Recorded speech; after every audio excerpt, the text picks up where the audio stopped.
a flycatcher. There are spiders in the crevices. With luck, there might be a meal of some kind here. And there's something moving up there.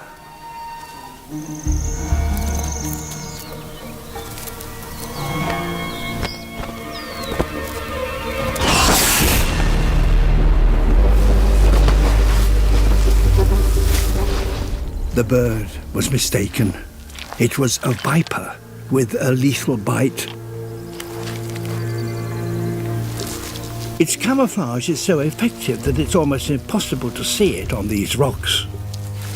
And on its tail, movable scales have been modified to look like a spider's legs, and its tip like an abdomen.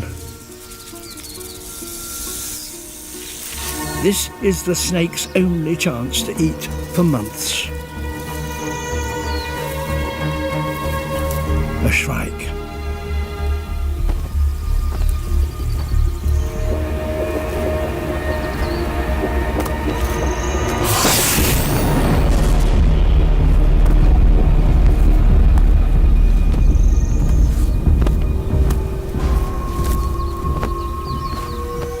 Better luck next time.